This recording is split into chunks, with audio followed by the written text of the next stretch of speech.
की हम सिद्धि कर रहे हैं। जिस मतलब बहुत सारे परमात्मा नहीं है, यही परमात्मा है। उसका थोड़ा नेत्र बंद करके थोड़ा ध्यान करें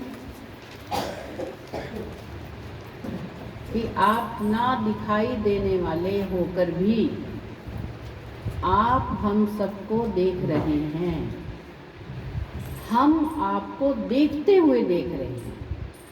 ऐसा अनुभव करके देखें कि परमात्मन आप हमें देख रहे हैं, ऐसा हम अनुभव कर रहे हैं।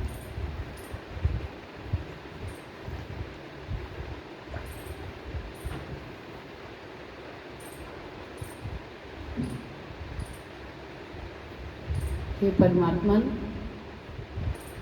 संसार में कोई भी पदार्थ बिना बनाए हुए नहीं बना।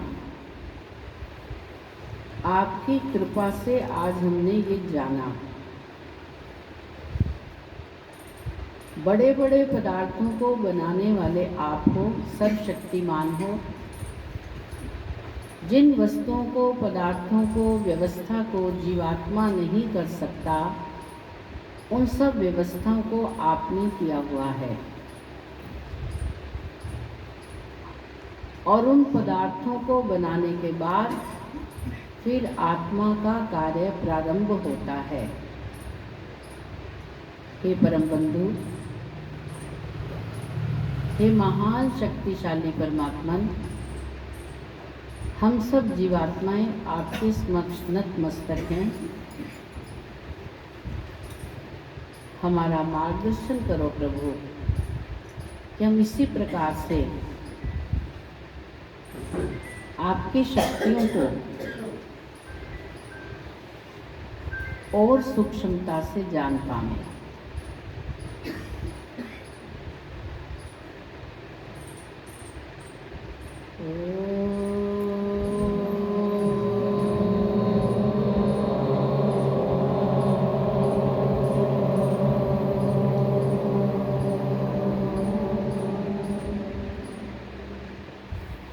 सबको सादर सप्रेम नमस्ते जी।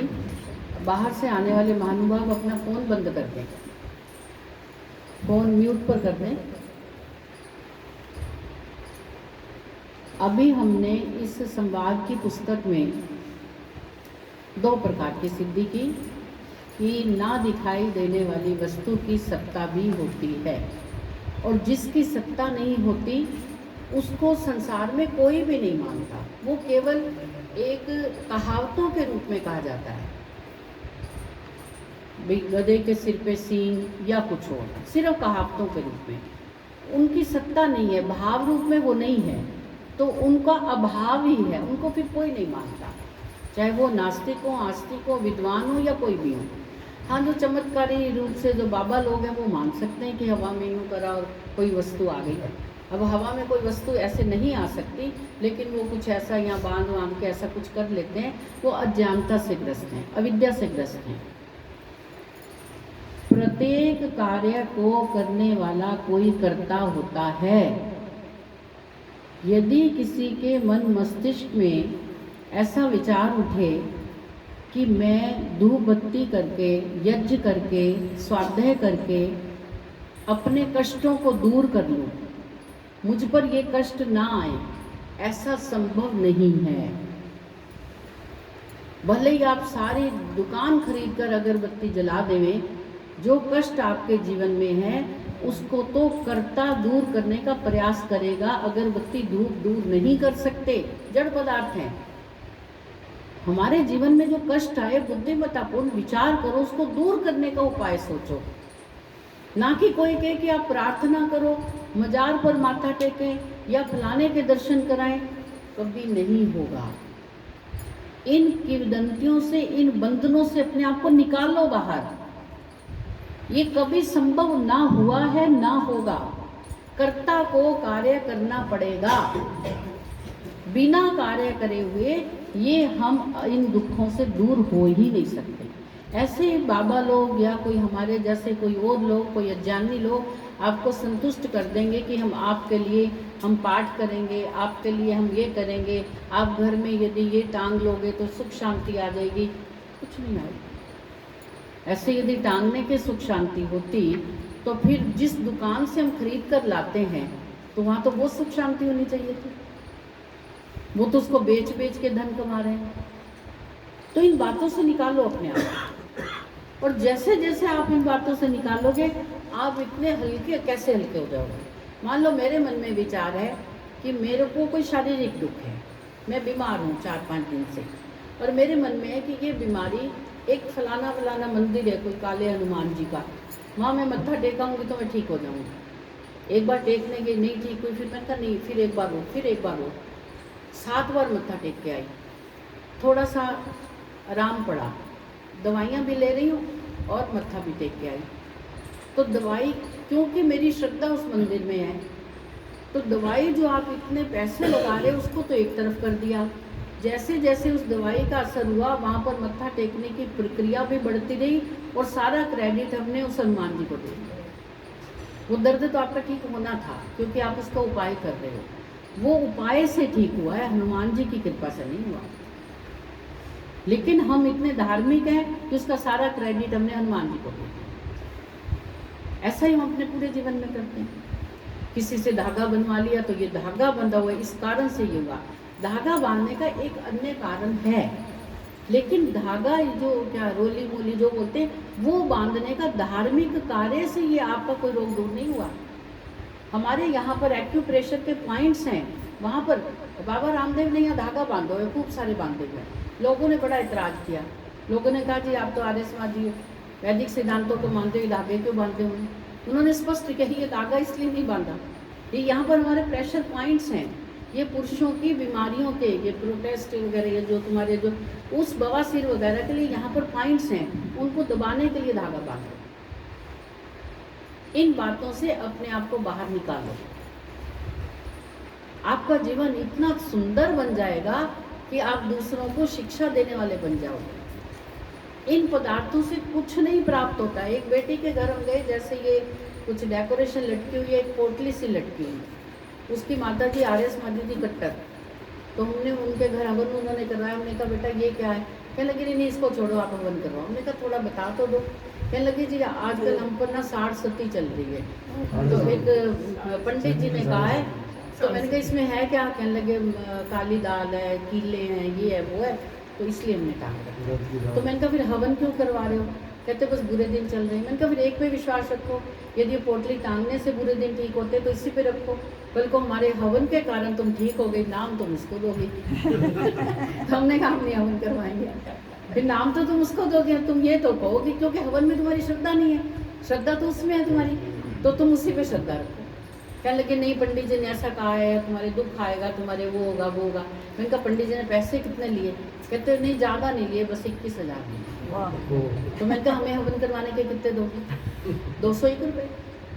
तो श्रद्धा तो तुम्हारी उसमें है, तो हवन का नाम क्यों तुम बीच में ला रहे हो, तुम उसी पे श्रद्धा रखो। जैसे जैसे आप उस पोटली को उठा के बाहर फेंकोगे, आपका काम भी अच्छा, काम नहीं चल रहा उसका कारण ढूंढो ना, काम नहीं चल रहा उसका कारण ढूंढो कि आपका पति वहाँ पर पूरी ड्यूटी नहीं देता, उसकी रुचि नहीं है उस काम में। आप 20 रुपए की चीज़ लाते हो और बेचते हो आप 80 रुपए की, कैसे चलेगा काम, कैसे चलेगा।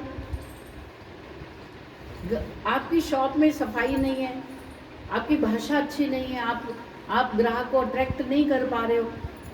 इन सब बातों को अपने जीवन से दूर करो, काम चल पड़ेगा। और हो सकता है फिर भी ना चले, हो सकता है कि फिर भी ना चले, फिर विचार करो कि कहीं ऐसा तो नहीं कि आप ही जैसी शॉप की और भी दुकानें हैं, वहाँ पर वो आपसे सस्ता माल बेच रहे हैं, तो आपकी दुकान पे कौन चलेगा। विचार करो, ये पोटलियाँ टांगने से कुछ नहीं है, ये बाबों के कहने से बाबा ही अमीर हो जाएंगे, आप और गरीब होते जाओगे। इतने उपाय बता देते हैं कि ये रख लो, ये रख लो, ये टांग दो फला, उसमें हज़ारों रुपए लग जाते हैं।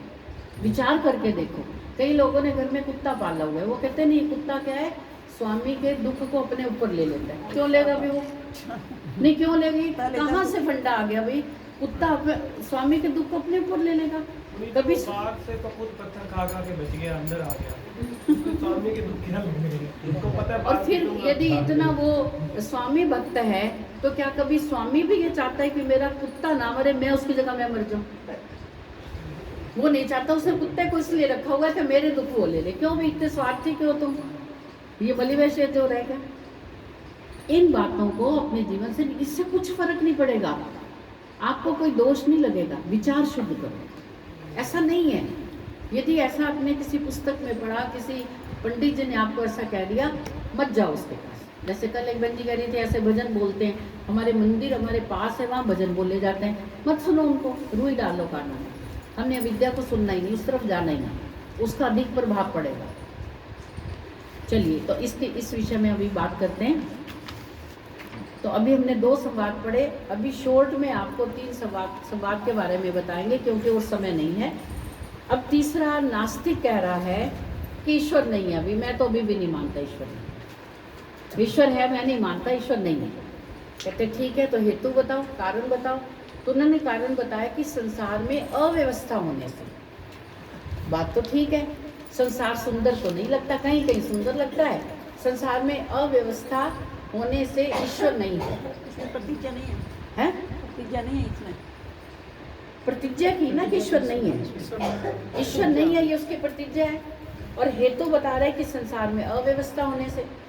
उदाहरण दे रहा है, जैसे राजा के ना होने पर नगर में अव्यवस्था हो जाती है। अब कक्षा में कोई मॉनिटर ना हो, टीचर ना हो, तो सब भाग पड़ते हैं, बातें करते हैं, इधर उधर जाते हैं, अपनी सीट छोड़ देते हैं। तो ऐसे संसार है, संसार में भी अव्यवस्था है, कहीं कुछ है, कहीं कुछ, कहीं लड़ाई झगड़े हो रहे हैं, कोई अपने मतांतरों के पीछे तलवारें निकाल लेते हैं, कोई क्या कहते हैं, कोई कुछ निकाल लेते हैं, कोई कृपाणें निकाल लेते हैं, कोई कहते हैं हमारे धर्म को कुछ कह के दिखाओ। ये सारी अव्यवस्था तो है। तो यदि ईश्वर होता तो ऐसे होता क्या संसार? जैसे ईश्वर सुंदर है वैसे ही संसार होता। हम नहीं मानते ईश्वर है ही नहीं। उपनय, बिना राजा के नगर के समान ही संसार में अव्यवस्था दिखाई देती है। इसने सिद्धि की। निगमन, इसलिए संसार में अव्यवस्था होने के कारण ईश्वर की सत्ता नहीं, ईश्वर की सत्ता नहीं है और इस बड़ी ही अव्यवस्था है। यदि ईश्वर होता तो हम कहते कि देखो ईश्वर है, संसार को ईश्वर नहीं बनाया है, कितना सुंदर संसार है, कितनी सुंदर व्यवस्था है। ऐसा नास्तिक ने कहा। आस्तिक क्या कह रहा है? ईश्वर है, मैं प्रतिज्ञा करता हूँ कि ईश्वर है। उसका जवाब दे रहा है। हेतु क्या बता रहा है?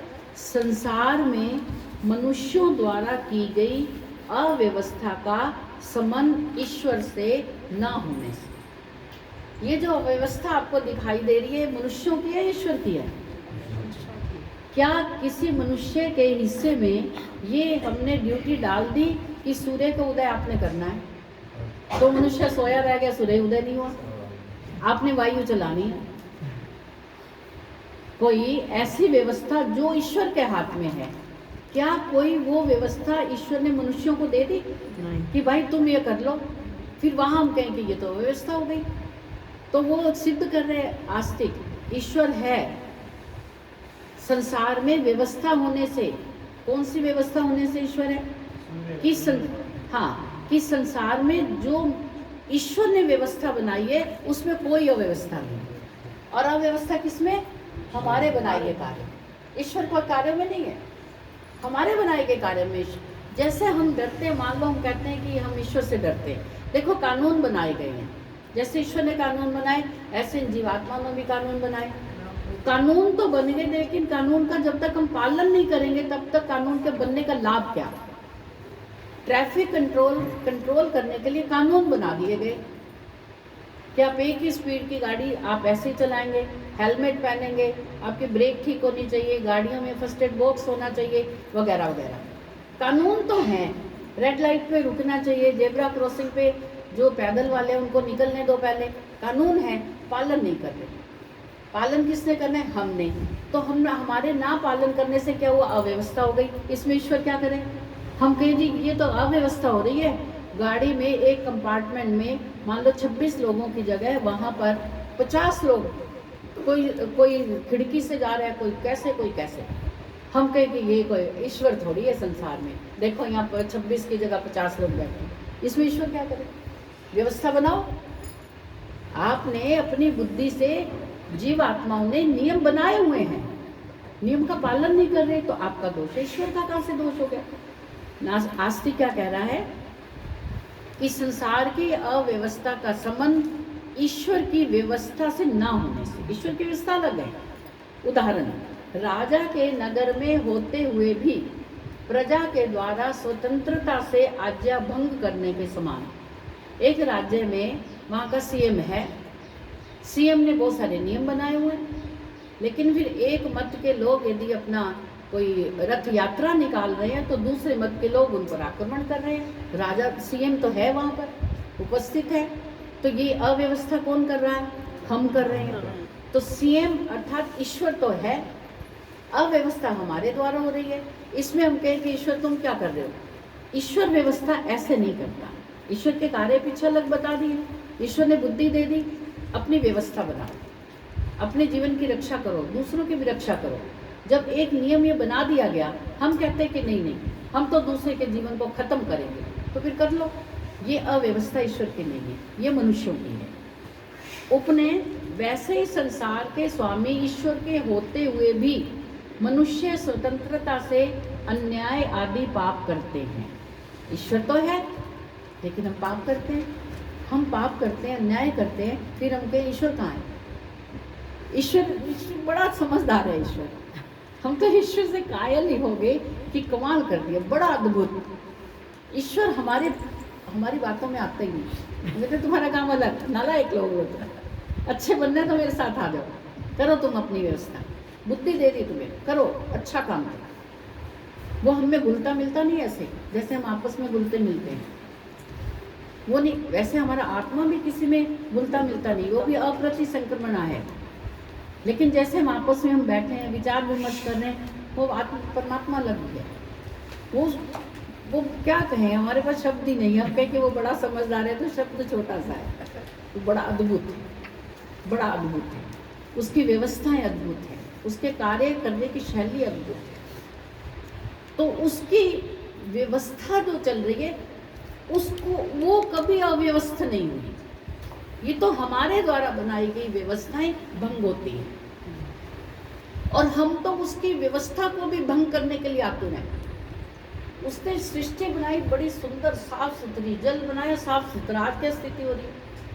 उसने कहा मैं आपको निःशुल्क दे रहा हूँ, जल निःशुल्क दे रहा हूँ, हमने अब बेचना शुरू कर दिया। अब वो क्या करे? उसकी व्यवस्था थोड़े ना ये तो हमारी अव्यवस्था है। वायु उसने शुद्ध की, अब मास्क लगा दिया, वायु सिलेंडर। कई जगह हम देखते हैं ये ट्रैफिक कंट्रोलर वाले बेचारे वो सिलेंडर लगा के रखते हैं। इतना पोल्यूशन हो गया, इतना प्रदूषण है। तो सृष्टि तो ऐसे नहीं बनाई थी। तो परमात्मा की कोई अव्यवस्था नहीं है, अव्यवस्था है हम लोगों। निष्कर्ष, इसलिए संसार में मनुष्यों द्वारा स्वतंत्रता से पाप आदि किए जाने के कारण ईश्वर का निषेध नहीं हो सकता। ईश्वर तो अपनी व्यवस्था के कारण सिद्ध ही है। पाप हम करते हैं, बुरे कर्म हम करते हैं, तो इसका क्या मतलब है कि ईश्वर हमसे बुरे कर्म नहीं करवाता। बिल्कुल स्पष्ट है बात। ईश्वर तो हमें रोकता है कि अव्यवस्था मत करो, वो हमें रोकता है, हम उसकी सुनते नहीं। तो ईश्वर हमसे इस प्रकार की अव्यवस्थाओं का ईश्वर भागीदार नहीं है। ईश्वर की अपनी व्यवस्था है, वो व्यवस्था से चलता है। हमने एक मूली को और एक गाजर को, दोनों बीजों को मिला दिया, कोई तीसरी चीज बना दी। ईश्वर ने नहीं बनाई। ईश्वर ने तो मूली को अलग रखा, गाजर को अलग रखा। हमने एक ही रात में इतना बड़ा कद्दू बना दिया, टीके लगा लगा कर। कल मैं देख रही थी, जो नॉन वेज खाते हैं, जो मुर्गे हैं, मुर्गे या जो जिसका मुर्गी का, उसके ऐसा इंजेक्शन लगाते हैं कि जो 1-1.5 किलो का मुर्गा है वो 4-4 किलो का हो जाता है। अब बताओ उस इंजेक्शन में कितना जहर भरा होगा। वो से ऐसे इंजेक्शन लगाए, वो इतना फूल गया, भारी हो गया, फिर उसको दे देते हैं। सब्जियों में लगाते हैं। तो ये कोई अच्छी चीज़ थोड़े ना होगी, कोई विटामिन प्रोटीन थोड़े ना है। तो ये ईश्वर की अव्यवस्था है क्या? हमारी अव्यवस्था है। तो ईश्वर अव्यवस्था के होने से कारण नास्तिक कहता है कि ईश्वर नहीं है, आस्तिक कह रहा है कि ये अव्यवस्था ईश्वर की है ही नहीं, ये हम लोगों की है। इसलिए हम ईश्वर का निषेध नहीं कर सकते। ईश्वर की व्यवस्था है, थी और सदा रहेगी, ऐसे ही रहेगी। प्रलय आने तक ईश्वर की व्यवस्था यही रहेगी। ठीक है, एक बात हो गई। अब इसको ज़्यादा डिटेल नहीं करेंगे, समय नहीं है। आपको यहाँ 5 संवाद है हमारे, 5 आपको थोड़ा थोड़ा स्पष्ट कर लेते हैं, फिर आपका काम है आगे। बहुत अच्छी बात बताई। अब नास्तिक ने एक और बात निकाली, भाई हम तो ईश्वर को नहीं मानते, ईश्वर नहीं है। क्यों नहीं है भाई? हम ईश्वर के आगे इतना माथा टेकते हैं, प्रार्थना करते हैं, धूप बत्ती करते हैं, वो हमारी सुनता ही नहीं। यदि वह होता तो सुनता था क्या? वो है ही नहीं। ये आप कितने लोग मानते हो? हाथ उठाओ ईमानदारी से कि ईश्वर के समक्ष हम प्रार्थना करते हैं, याचना करते हैं, उसकी पूजा करते हैं, धूप बत्ती करते हैं, वो हमारी सुनता ही नहीं। कितने लोग मानते हैं इस बात को? हाँ ठीक है, ठीक है, ईमानदारी से हाथ उठाओ, कोई बात नहीं, उसका हल नहीं, आप मानते हैं ऐसी चीजें जो असंभव है? हाँ आप तो ठीक कह रहे हो, लेकिन ये लोग मानते हैं ऐसा कि हम प्रार्थना कर रहे हैं तो ईश्वर क्यों नहीं सुन रहा? हम भी प्रार्थना करते हैं, हाँ पर हम अपने औकात पे रह के प्रार्थना करते हैं, ना कि मैं चाहूँ कि साहब मुझे हवाई जहाज मिल जाए और ये पूरी कॉलोनी मेरे नाम हो जाए, हे भगवान। तो मेरी पूछो क्या? अच्छा, औकात में रहकर कौन सी प्रार्थना होती है? बिल्कुल सुख शांति समृद्धि बरकत सोनी से। ठीक है, मान लो सुख शांति आप मांग रहे हो, मान लो चलो किसी और का उदाहरण लेते हैं, तो सुख शांति मांग रहे हो, उसके घर में सुख शांति नहीं है, ठीक है, धन का अभाव है, शारीरिक अस्वस्थता है, और वो कह रहा है कि प्रभु हमें सुख शांति दो, और फिर सुख शांति भी नहीं मिल रही, तब क्या कहना है? वो तो हमको मिल रही है, इसलिए हम तो नहीं, मान लो किसी को नहीं मिल रही, उसको हम क्या कहें? मान लो कोई बहन जी कह रहे हो हैं, सकता है उनकी प्रार्थना में ही दम ना हो। अच्छा प्रार्थना में दम कैसे आता है?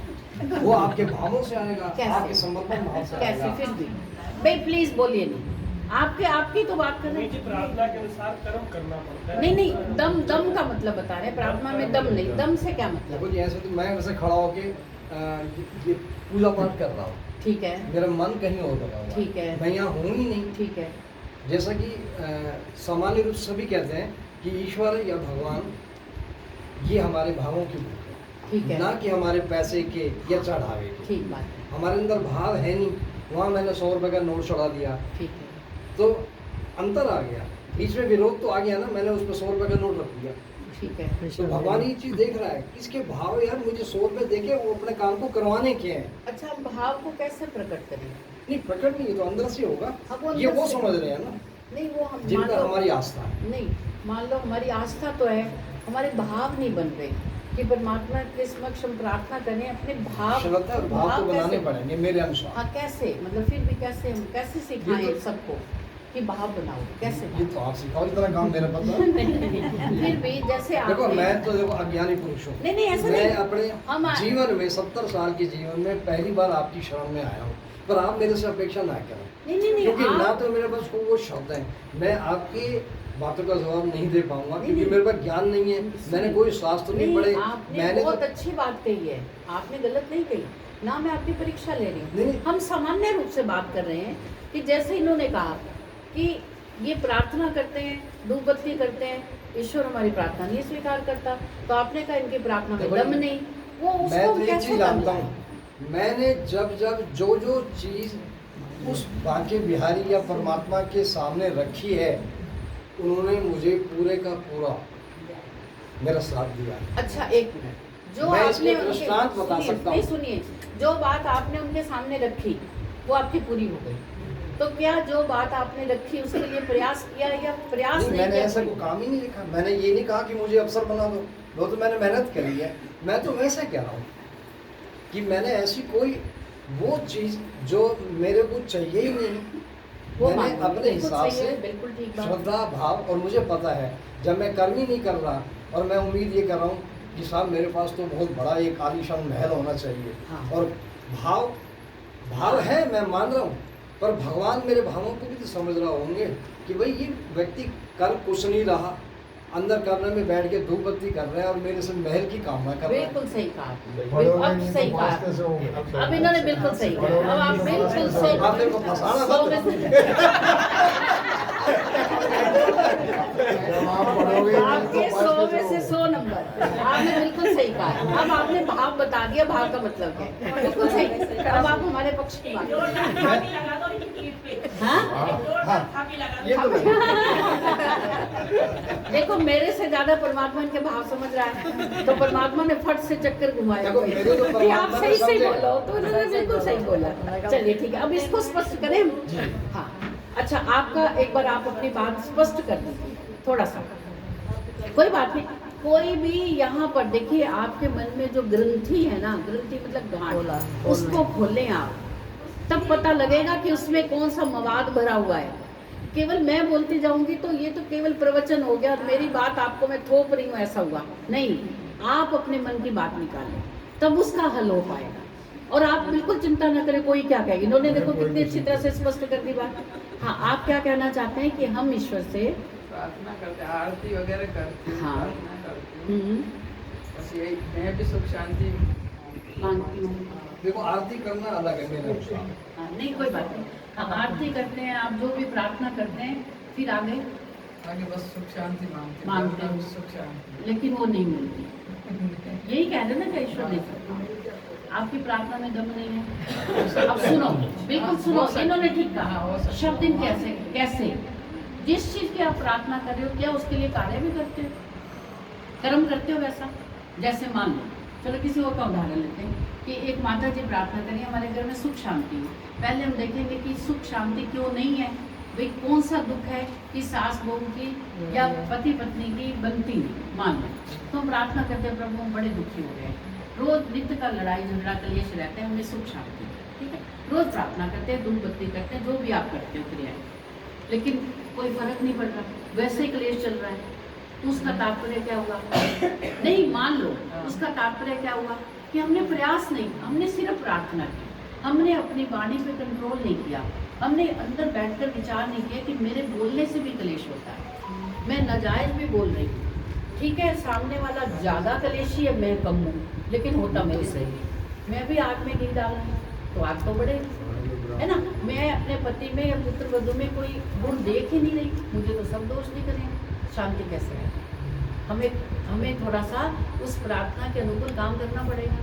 थोड़ा सा आप करिए, बाकी परमात्मा करेगा। अब सारा कुछ हम सोचें प्रार्थना में आ जाए, नहीं होगा। थोड़ा सा हमें आगे बढ़ना पड़ेगा। अच्छा, इस बात को हमारे शास्त्र कैसे स्पष्ट करते हैं, हम यहाँ देख लेते हैं, हमें बात समझ आ जाएगी ना। आपकी बात नहीं, आपकी बात मैंने इसलिए आपका उदाहरण छोड़ दिया, मैंने दूसरे का दिया, ठीक है। सुख शांति, अच्छा हम किसी से कोई वस्तु कब मांगते हैं? जो वस्तु हमारे पास नहीं है वही तो मांगते हैं। यदि क्लेश घर में नहीं है, फिर कह रहे सुख शांति दो, सुख शांति। परमात्मा क्या पागल हो क्या? सुख शांति है नहीं क्या? तो नहीं है तो शिविर भी दे दो, ये क्या बात है? जो हमारे पास नहीं है वही तो मांगेंगे हम, है ना। चलिए अब ये देखते हैं ये क्या कह रहे हैं। नास्तिक ने तो सीधी आप वाली बात की कि हम तो प्रार्थना करते हैं, उपासना करते हैं, संध्या करते हैं, धूप बत्ती करते हैं, परमात्मा सुनता ही नहीं हमारी बात। हम दुखी हैं तो वो और दुखी हो गए, परमात्मा हमारी बात क्यों नहीं सुनता? अब आप निकल जाओ इस बात से, माइंड को बिल्कुल फ्रेश करके सुनो। आपकी बात नहीं, ना इनकी है, ना किसी और की। ये हमारे प्रश्न का उत्तर देंगे, ये बताएंगे क्यों। प्रार्थना कर, अच्छा प्रतिज्ञा करने ईश्वर नहीं है। नास्तिक तो बहुत कट्टर है, नास्तिक कट्टर ही होते हैं जैसे आस्तिक कट्टर है। वो कह रहे ईश्वर नहीं है, तो पूछा भी क्यों नहीं है, कोई कारण तो बताओ। कहने लगा कि प्रार्थना करने वाले व्यक्ति का दुख दूर ना होने से। भाई दुख ही दूर नहीं होता, प्रार्थना तो कर रहे, दुख दूर नहीं होता। यदि ईश्वर होता तो फिर दुख ना दूर होता। बात तो प्रथम दृष्टया तो हमें भी ठीक लग रही है कि ईश्वर है तो फिर हमारे दुख दूर होने चाहिए। दुख दूर होते नहीं, फिर भी हम तो लगे रहते हैं प्रार्थना करने। फिर ईश्वर को भी चाहिए कि भाई इतने सालों से, इतने वर्षों से प्रार्थना कर रहे हैं, इसके दुखों को दूर करो। उदाहरण, छोटे अनाथ बालक के समान, जैसे एक बच्चा अपनी माता से कुछ ना कुछ मांग रहा है, ये दे दो, ये दे दो, वो दे दो। माता कहती नहीं देगी। क्यों नहीं देंगे? वो माता जानती है। ध्यान से सुनना बात, माता जानती है कि बच्चे को ये वस्तु नहीं देनी, ये वस्तु के योग्य नहीं है। जैसे आपने कहा मैं औकात में रहकर मांगता हूँ, तो माता ने सोचा कि इसकी औकात ही नहीं। एक 9 साल का बच्चा कह रहा है मुझे बाइक ले दो, मैं बाइक चलाऊंगा, तो माता पिता लेके देंगे? नहीं ना। वो कहेंगे नहीं, तुम्हारी अभी आयु ही नहीं है, तुम्हारा ड्राइविंग लाइसेंस नहीं बना, तुम कैसे चला सकते हो? अबोध बालक के समान उपनयन। वैसे ही ईश्वर से प्रार्थना करने वाले की स्थिति है। निगमन, इसलिए प्रार्थना करने वाले व्यक्ति का दुख दूर ना होने से ईश्वर की सत्ता नहीं है। परमात्मा से हम प्रार्थना करते हैं, वो हमारी प्रार्थना को स्वीकार नहीं करते, दुखों को दूर नहीं करते, इसलिए हम ईश्वर को नहीं मानते। ईश्वर की सत्ता नहीं। आस्तिक ने सुन लिया, आस्तिक कहते सुनो कहाँ जा रहे हो, ईश्वर नहीं है ना, बैठो जरा विचार कर लेते हैं। मुझे तो लगता है ईश्वर है, तुम्हें लगता है नहीं है, तुमने अपने उदाहरण बता दिए ईश्वर नहीं है, अब मेरी भी सुन लो। अब आस्तिक प्रतिज्ञा कर रहा है, उसका मंडन कर रहा है, खंडन कर रहा है, ईश्वर है। हेतु पुरुषार्थ सहित, पुरुषार्थ का मतलब समझते हैं, पुरुषार्थ सहित विधिवत सच्ची प्रार्थना करने पर दुख दूर होने से, आपके अनुसार भावपूर्ण, ठीक है, पुरुषार्थपूर्ण विधिवत सच्ची प्रार्थना करने से दुख दूर होने से ईश्वर है।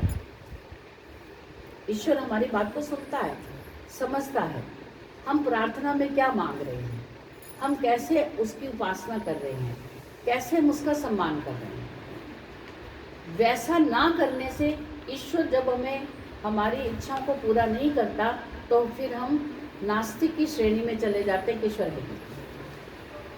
आगे उदाहरण, भार ढोने वाले कुली के समान, इसको उदाहरण देके आगे कैसे, क्या उदाहरण दिया, भार ढोने वाले कुली के समान, क्या मतलब, क्या मतलब उसका, है? हाँ बोलिए। तो खूब कर लो, लेकिन उसके सिर पे चंदन रखा हो या कोई भोजा रखा हो, मिट्टी रखी हो, उसको एहसास ही नहीं होता। उसको एहसास नहीं होता। नहीं, इससे संबंधित बताओ क्या मतलब इस बात का। ये उदाहरण दिया है बाहर डोने वाले कुली के समान, क्या मतलब इसका? वो बुद्धि पर कार्य नहीं करता। उसको लगाव उस चीज से नहीं है, बुद्धि से कार्य नहीं करता, मतलब वजन खींचा। भी वो पुरुषार्थ कर रहा है भार देने वाला कुली, तो उसको फिर उसको सुख मिलेगा या उसको जो भी उसका प्रतिफल मिले देगा ईश्वर। ये मेरे अनुसार, हाँ हाँ कोई बात नहीं, अपने अपने ये अनुसार। उनका व्यवसाय है, पुरुषार्थ मैं नहीं मानूंगा इसमें।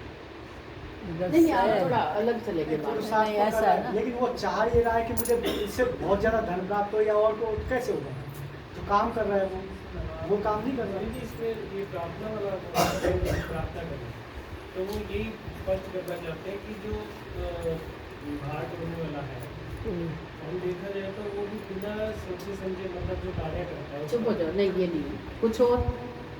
चलिए अभी इससे स्पष्ट करते हैं, आगे सुनिए। उदाहरण दे दिया भार ढोने वाले कुली के समान, कुली या कोई भी उपनयन, वैसे ही पुरुषार्थी सच्चे प्रार्थी के दुख दूर होते हैं, जो सच्ची प्रार्थना करता है। अभी स्पष्ट करेंगे इसको। इसलिए पुरुषार्थ सहित सच्ची प्रार्थना करने पर दुख दूर होने से ईश्वर की सत्ता है। ईश्वर नहीं है ऐसा नहीं है, ईश्वर है।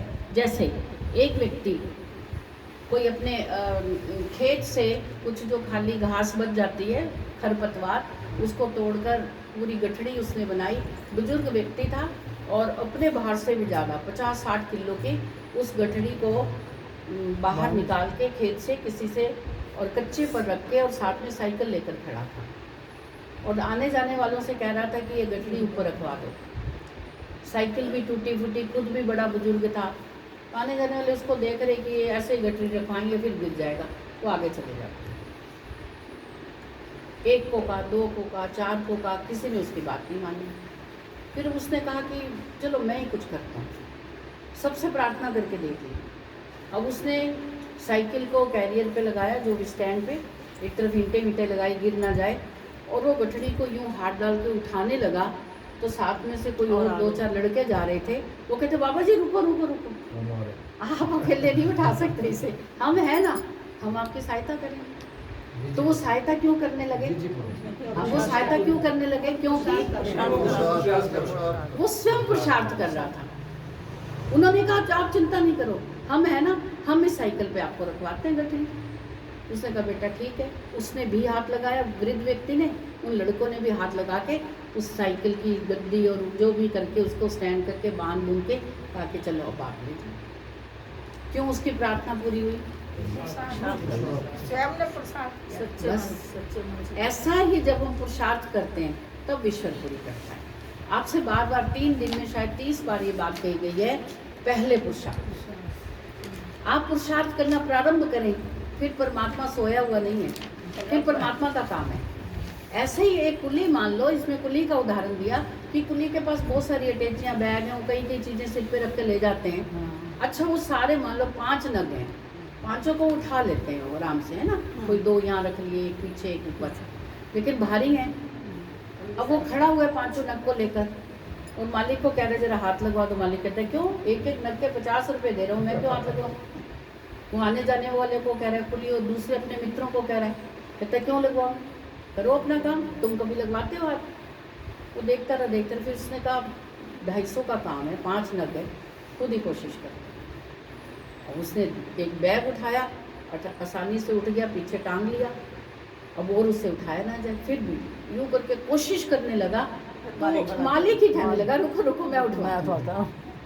जब तक उसने परिश्रम नहीं किया, मालिक क्यों खड़ा है, क्यों मैं क्यों उठवाऊँ।